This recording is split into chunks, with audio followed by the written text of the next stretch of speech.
Bismillahirrahmanirrahim. Assalamualaikum warahmatullahi ta'ala wabarakatuh. Alhamdulillahi rabbil alamin.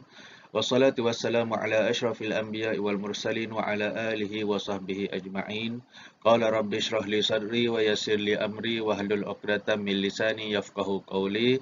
Subhanaka la ilma lana illa ma 'allamtana innaka antas samiul alim wa la haula wa la quwwata illa billahil aliyyil azim. Okay, Alhamdulillah dapat lagi kita teruskan siri ulang kaji UPKK kita, yang mana pada kali ini kita akan teruskan pembelajaran dalam sirah tahun 3 bagi pelajaran yang ketiga, iaitu mukjizat Nabi Muhammad sallallahu alaihi wasallam. Kita akan sentuh berkaitan dengan unit yang ketiga, keluar air dari celah jari Nabi Muhammad sallallahu alaihi wasallam. Okey. Dan seperti mana yang kita telah belajar dalam pelajaran yang lalu, mukjizat ni adalah perkara luar biasa yang dikurniakan oleh Allah Subhanahu Wa Taala kepada nabi dan rasul, dan antara perkara luar biasa yang pernah terjadi kepada nabi kita Nabi Muhammad sallallahu alaihi wasallam adalah keluar air daripada celah jari jemari Rasulullah sallallahu alaihi wasallam. Okey. Kita tengok. Okey, peristiwa ini diriwayatkan oleh Anas bin Malik bahawa Rasulullah sallallahu alaihi wasallam suatu ketika telah bermusafir bersama para sahabat. Okey, kemudian waktu solat telah masuk tetapi mereka ketiadaan air untuk berwuduk. Seterusnya, seorang lelaki telah pergi mendapatkan air dan telah berjaya membawa bekas yang mengandungi sedikit air. Dan Rasulullah sallallahu alaihi wasallam memasukkan 4 jarinya ke dalam bekas tersebut. Seramai 70 orang boleh berwuduk dengan air tersebut. Okey. Peristiwa keluarnya air daripada jari jemari Nabi ni banyak riwayat. Ada yang kata peristiwa ini berlaku ketika Rasulullah keluar dengan para sahabat ke perjanjian kepada kisah perjanjian Hudaibiyah. Okay. Apabila dalam perjalanan tu tiba-tiba masuk waktu asar dan diorang tak ada air untuk berwuduk. Ada yang kata ada seorang lelaki pergi mendapatkan air. Ada riwayat yang cakap air itu memang semua orang dah tak ada air, tapi Rasulullah je yang ada air sikit.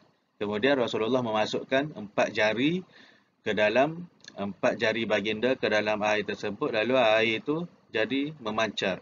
Seramai 70 orang, ataupun dalam riwayat yang lain banyak, bukan 70 lah, ada yang kata 100, ada yang kata 300. Okey. Telah berjaya untuk telah orang kata selesai untuk minum dan ambil wuduk daripada hasil daripada air yang terpancut, air yang keluar daripada jari jemari Nabi. Satu kisah lagi adalah ketika perjalanan pulang daripada perang Tabuk. Ketika perjalanan pulang daripada perang Tabuk, tentera Islam berasa sangat dahaga dan hanya terdapat satu bekas timba air sahaja. Pada waktu asar, para sahabat mengadu kepada Rasulullah, mereka tiada air untuk berwuduk dan minum. Lalu Nabi memasukkan tangan baginda ke dalam bekas air tersebut dan terpancarlah air dari celah jari Nabi sehingga cukup untuk para sahabat dan semua tentera Islam yang ada menggunakan air tersebut. Okay, itulah antara peristiwa yang berlaku, peristiwa yang hebat yang berlaku kepada Rasulullah sallallahu alaihi wasallam. Okey. Iaitu air keluar daripada celah jari jemari Nabi dan mencukupkan penggunaannya kepada semua sahabat. Bayangkan air yang sedikit, Rasulullah celupkan 4 jari baginda, lalu keluar air sampailah tak kisahlah berapa pun jumlah sebenar para sahabat pada masa itu, tapi semuanya boleh menggunakan air tersebut untuk menghilangkan dahaga dan berwuduk untuk solat. Okey. Itu perkara-perkara yang terjadi, yang hebat terjadi pada Rasulullah sallallahu alaihi wasallam. Ada juga satu kisah apabila semasa menggali parit untuk persediaan perang Khandaq tu. Okey, Rasulullah ni biasalah semua pakat menggali apa semua tu. Lepas tu ada seorang sahabat pergi berbisik dengan Rasulullah. Dia kata, Rasulullah nanti jemputlah datang ke rumah aku ada sediakan sedikit hidangan, hidangan roti dan sedikit mungkin kari ke apa ke kan, untuk dicicah dengan roti tu. Dia sahabat tu pergi jemput Rasulullah sahaja, tapi Rasulullah ni dia cakap dengan orang-orang yang sedang bekerja ni, wahai sahabatku sekalian, si fulan ni ada menyediakan makanan di rumahnya, kita boleh pergi makan kat sana. Yang orang yang jemput Rasulullah ni dah macam terkejut lah. Dia jemput Rasulullah seorang je. Kalau jemput semua orang mana cukup.